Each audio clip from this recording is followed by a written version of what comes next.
Welcome to the Skins in the Berg podcast. The Skins in the Berg podcast, your best source for Commanders commentary in the Carolinas and beyond. I'm your host, LG. You know how we do it. NFL fans, I got a question for you. Hey, y'all remember when all the NFL pundits, all the commentators out there used to say, don't believe nothing you hear during this period right here? Like the little time right before the draft, late March, early April, leading into the draft. They used to always say, don't believe anything you hear in terms of reports, rumors, all that. They say any information you're getting during this time was no good. Because why would GMs, tip their hand as far as what they want to do in the draft? They say, GMs out there posturing, lying, feeding their best reporters lies here and there, trying to throw people off, which makes sense. Why would I tip what I'm looking for in the draft? But you don't hear that no more. You used to hear it all the time. Believe none of what you hear. Two things you used to hear people say all the time. Don't believe nothing you hear during draft season, and don't play the schedule game. Meaning when that schedule come out, don't start counting wins and losses and all that, because during the season, things change. People get injured, or rosters that you think was good end up not playing out the way you thought it was. But then they also used to say all the time, don't believe anything you hear during this draft season. They used to say it all the time. Now you don't hear it as much, or you don't really hear it at all. I haven't heard it at all this season.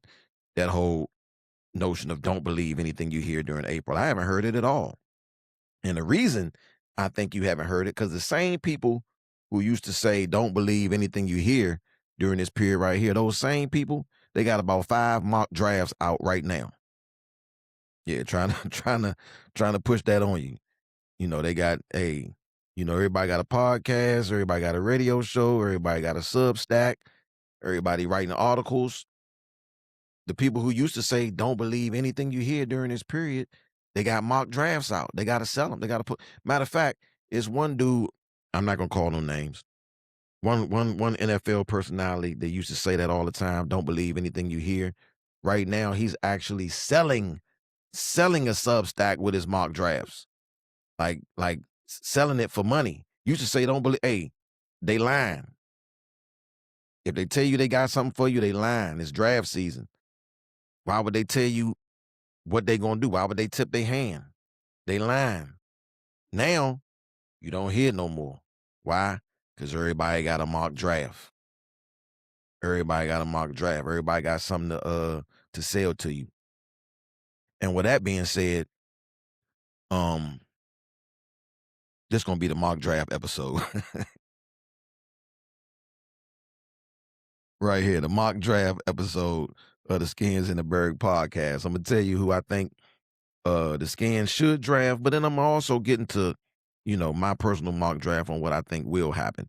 And it's all, just to be honest with you, it's all speculation, all of it.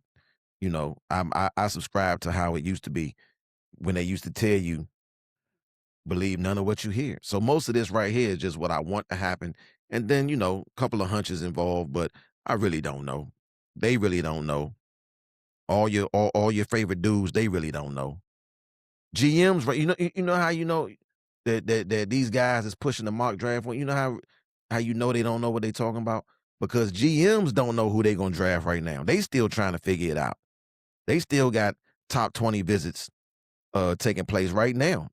A lot of GMs have no idea who they gonna select. So how in the world is an NFL pundit so-and-so gonna know who they gonna select if the GMs don't even know who they gonna select? But they don't say that no more, because they pushing mock draft number 6 on you right now for a small fee. I'm gonna give you mine for free though. Check it out. So y'all know my mantra when it comes to the NFL. All right. Stop the run the football, sack the quarterback, protect yours. I'ma always say it. Run the football, stop the run, sack the quarterback, protect yours. If it ain't got nothing to do with that, I really don't even care about it. I'm gonna celebrate a 85-yard bomb, but what got you that 85-yard bomb was protection up front. What got you that 85-yard bomb was a solid run game that the defense had to respect, so you was able to beat them over the top. That's what got you that 85 y'all bomb. But as it relates to team building a roster, okay, where your treasure is, that's where your heart will be also. What that means is you go invest in what you think is important. And what's important is that you stop the run the football, sack the quarterback, and protect yours. With that in mind, I hey, if the Skins come out and draft somebody that has anything to do with that, and that's who they think is going to best display that style of football, then I'm all for it. I'm all for it. But I do have an opinion on who that might be, who I think would be available, and who I think the Skins should select with that number 7 overall pick is Sonny Stiles.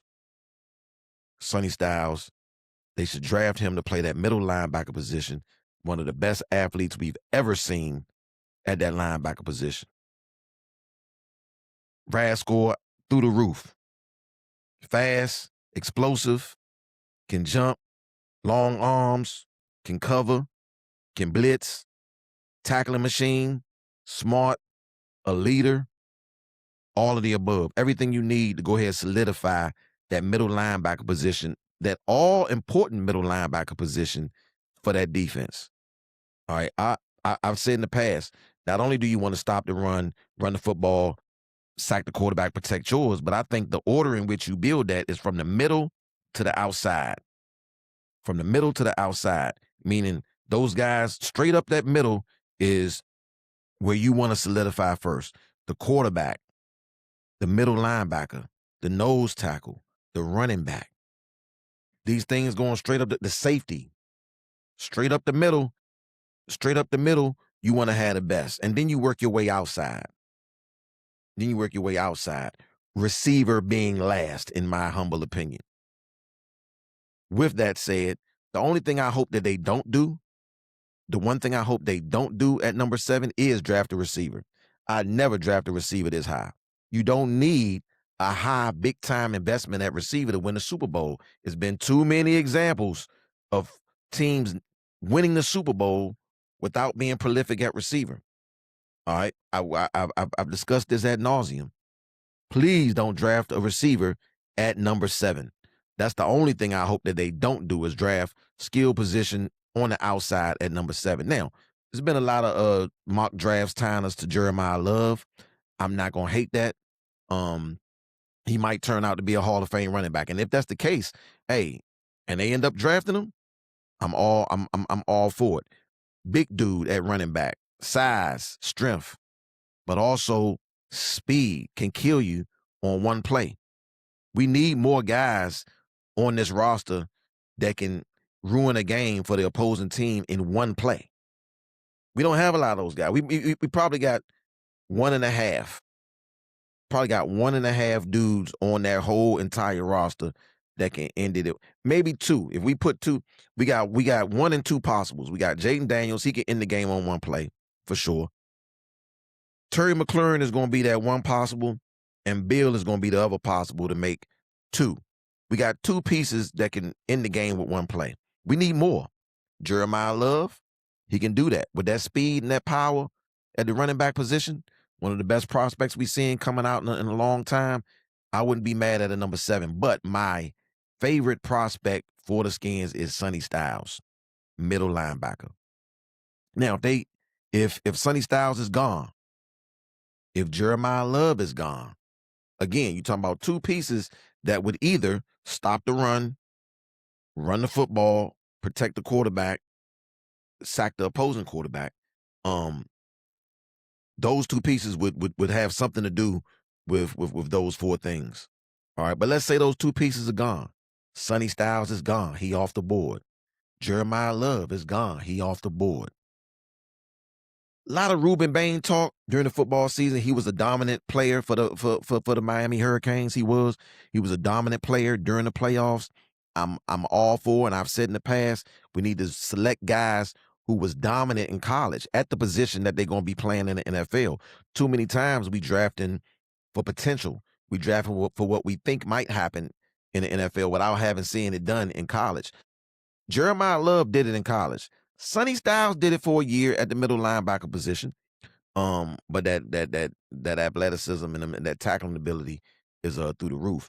Ruben Bane dominated in college. His measurables are unfavorable. He got them short arms. Got them little short arms. Apparently, that's supposed to be important at that defensive end position because you want to get them tackles off you. Best way to get them tackles off you is to have that long reach. He's got one of the shortest reaches ever to test out at the defensive end position. That's problematic. That could be problematic. His film is excellent. His tape is excellent. He dominated. He dominated the man in front of him. But the way in which he dominated through a lot of power, projections are he's not going to dominate at that level in the NFL because everybody's powerful, everybody's fast, everybody's quick, everybody's the top athlete, and just overpowering a guy when you get to that next level doesn't happen as frequently. Some might argue, hey, he's dominating the guy in front of him. As NFL players get better, as the talent pool gets better, he also elevates his game and gets bigger, faster, stronger at that position and will continue to dominate. I'm not sure which one it is. I'm not sure. The measurables concern me a little bit, but if you turn on the tape, he's dominant. If they draft Ruben Bane with the number 7 pick, I just hope that guys like Sonny Stiles, Bailey, and Jeremiah Love are off the board. If those guys are off the board, okay, I understand Bane. But that's the only circumstance where I'll be in favor of it. Caleb Downs for the Ohio State University at that safety position. Once again, another guy with excellent film. Excellent film, excellent playmaking ability. His instincts are through the roof. Strong leader at that safety position, strong tackler. However, once again, his measurables are a little lacking, to say the least. Small guy, and doesn't have that good of a reach as well. Short arms at the safety position. I don't know how fast he is. And in the NFL, you got to run. He didn't want to run that 40. That tells you he don't know what that 40 would have been, you know. Otherwise, if he was posting a 4.3, 4.3, low 4.4, he would have ran that thing. He probably somewhere in the upper 4.5s, maybe even 4.6 at the safety position, which once again is a little concerning when it comes to covering ground. Again, he's very instinctual. Hopefully that translates, the instincts to translate and not be too much of a drop off with his measurables, but we'll see. All right. Just to let you know, we're going to keep bringing you episodes leading up into the draft, taking us late into the rounds as well. But one of the things that the Skins are lacking in this year's draft is picks. We lacking picks. We got that first round pick. And then our next pick is 71, I believe, after that first round pick. That's a lot of talent going off the board between 7 and 71. A lot of talent. So I say that to say, if there's an opportunity for somebody to come and trade up to the Skins position so that we can get more picks, I'm intrigued by that as well. Especially if it's a nice, hefty haul. I'm not interested in going down to the 20s so we can pick up like one extra third. That's no. Nah. If we go down to the 20s or the teens and we miss out on that top 10 talent, that haul need to be nice. I'm talking a couple seconds or a second, a third, and a sixth, something like that. But we can't miss out on that top 10 talent just so we could pick up a third or a fourth, extra third, late second. I'm not with that. We need to pick up some top 10 talent while we're there, unless somebody blows us away with a deal. Unless we get blown away with a serious offer, we gonna stay up there and pick that 7 and hopefully come away with a blue chip A1 4-5-star player in the NFL. 5-star player in the NFL. I'm not quite done at 7 as far as who I like as a draft. If we ended up picking an offensive lineman, if we end up picking up an offensive lineman, I know that's not sexy. I know it's not sexy. I will be ecstatic. If you telling me our GM 2 years in a row, first round, went offensive line, that tells me he get it. That tells me he gets it. This thing is won in the trenches. It's not one on the outside. It's not one with these diva receivers. No. It's one in the trenches. Down there dirty with the slop. Offensive line, D-line, mano-a-mano. Who pushing who back? That's where this thing is won at. So if you're telling me 2 years in a row, our GM went O-line, oh, I'm ecstatic. I'm ecstatic. I'm throwing a party. If we went whoever the best O-line guy is available, I know that's not sexy, but I'm throwing a party because our GM gets it. This thing is won in the trenches. He gets it. Sonny Stiles, I'm with it. Jeremiah Love, I'm with it. Ruben Bane, I'm with it if those guys not available. O-line? O-line? Yeah, give me some of that pumped in my veins. I need that. I need that. That's life.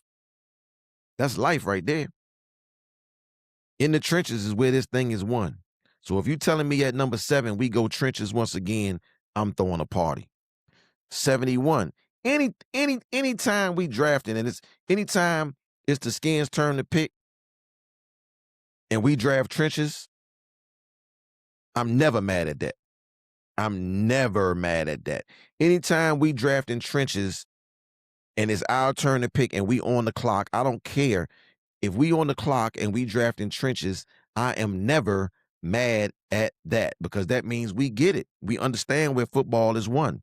We understand what the name of the game is. Now, other than that, when you start talking 71, other than O-line, D-line, if you wanted to take a receiver right here, okay.